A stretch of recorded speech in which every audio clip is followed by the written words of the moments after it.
88,000 सौनकादि ऋषि बैठे हैं और उन्होंने सूत जी से 6 प्रश्न किए हैं। इन्हीं 6 प्रश्नों में 6 दिन की कथा चलेगी। 6 प्रश्न कौन कौन से हैं?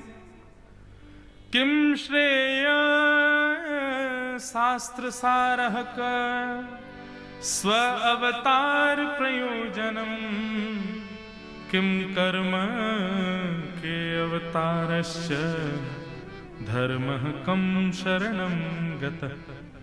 ये 6 प्रश्न हैं। और 6 प्रश्न क्या हैं? किम श्रेय, पहला प्रश्न, भगवान के अवतार का श्रेय किसको जाता है? राक्षसों को कि भक्तों को? ठाकुर जी किसके लिए आते हैं? राक्षसों को मारने के लिए आते हैं कि सबरी जैसे भक्तों के लिए आते हैं?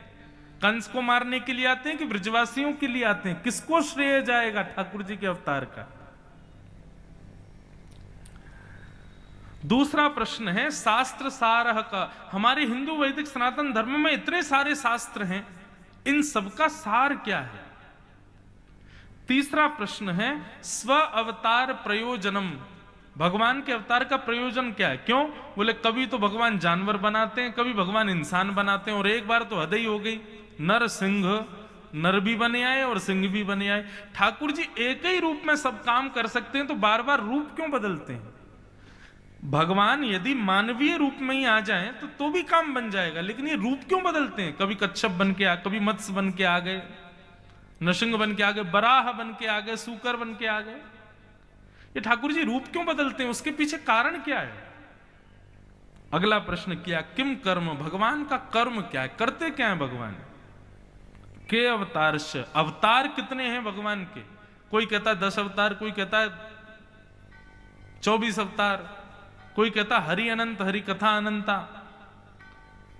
और अंतिम प्रश्न, भगवान धर्म की स्थापना करके चले जाते हैं तो ठाकुर जी के जाने के बाद धर्म कहां जाता है? धर्मः कम शरणम गतः।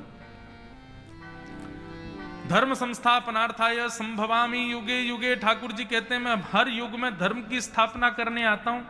तो ठाकुर जी ने धर्म की स्थापना की, स्थापन के बाद ठाकुर जी तो चले गए, धर्म कहां गया? हमें कृपा करके इसका भाव बताओ। ये 6 प्रश्न हैं बंधु। इन्हीं 6 प्रश्नों के उत्तरों में श्रीमद् भागवत की कथा चलती है।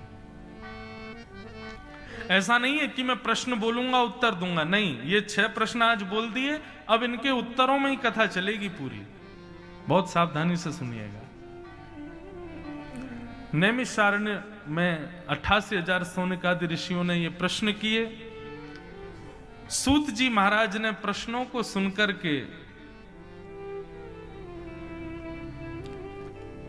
अपने गुरुदेव को प्रणाम किया और मन में विचार किया, हे मेरे गुरुदेव, आप कृपा करो कि अब मैं इनके प्रश्नों के उत्तर में कुछ सुंदर भाव कह सकूं।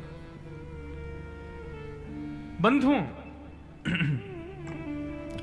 कभी भी कोई श्रेष्ठ क्रिया करो ना, हमारी प्रार्थना, हमारा हिंदू वैदिक सनातन धर्म कहता है कि सबसे पहले गणपति पूजो, उसके बाद सब पंचदेवों को पूजो, तभी कोई क्रिया प्रारंभ करो, ये निश्चित है। परंतु